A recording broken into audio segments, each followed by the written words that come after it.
அனாதிநாதரை எப்படி வழிபாடு பண்ணணும்? அனாதிநாதரை வழிபடுறதுனால நமக்கு என்ன விதமான நன்மைகள் கிடைக்கும்? யோகத்திலையும் தவத்திலையும் இருக்கிறவங்களுக்கு பிறப்பு இறப்புங்கக்கூடிய சுழற்சியிலேருந்து விடுதலை கிடைக்கும்.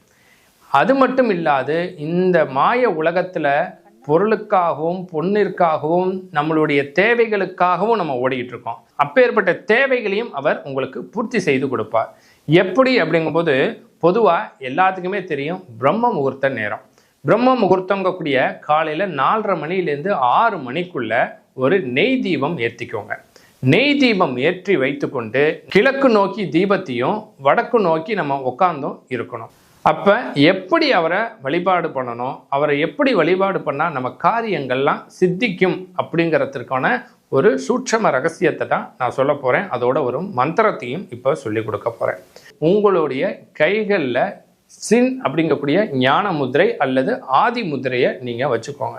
வச்சுக்கிட்டு நான் சொல்வது போல இந்த மந்திரத்தை மட்டும் நீங்கள் ஒரு 27 முறை நீங்கள் தினமும் சொன்னால் மட்டும் போதும்.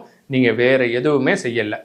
நீங்கள் அந்த மந்திரத்தை சொல்லும்போது நீங்கள் பக்கத்தில் ஒரு பித்தளை சொம்புலையோ அல்லது ஏதோ ஒரு டம்ளரில் ஒரு தண்ணி வச்சுக்கோங்க.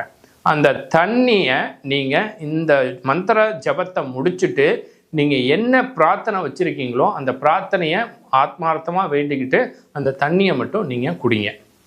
எனக்கு உடம்பு சரியில்லை, எனக்கு தொழில் சரியில்லை, எங்கள் வீடு நெகட்டிவாகவே இருக்குது, நான் என்ன செஞ்சாலும் வெற்றி அடைய மாட்டேங்குதுங்கிறவங்க அந்த தண்ணியால் கைகால் முகத்தை கழுவிட்டு கொஞ்சம் குடிக்கலாம். இல்லை கைகால் கழுவிட்டு வீட்டுக்குள்ளே கொஞ்சம் தெளிக்கலாம். இல்லை எனக்கு ஆஃபீஸில் தொழில் சரியாக போக மாட்டேங்குதுன்னா அந்த நிறுவனங்கள்லாம் அந்த தண்ணியை கொண்டு போய் தெளிக்கலாம்.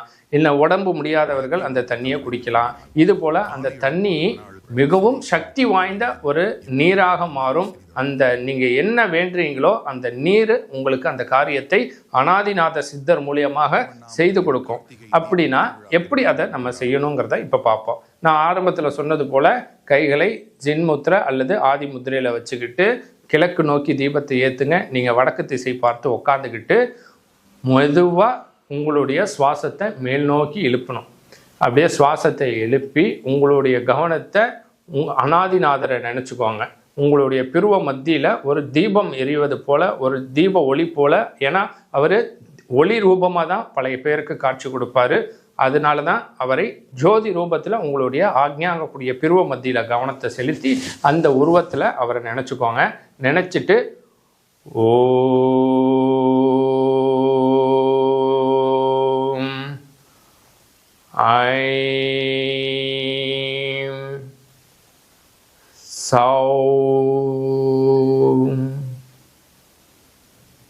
ஐயும் கிளியும் அநாதி நாதர் சித்தர் திருவடிகள் சரணம் அப்படிங்கிற ஒரு மந்திரத்தை மட்டும் நீங்கள் 27 முறையாவது குறைஞ்சது நீங்கள் சொல்லிக்கிட்டு வாங்க.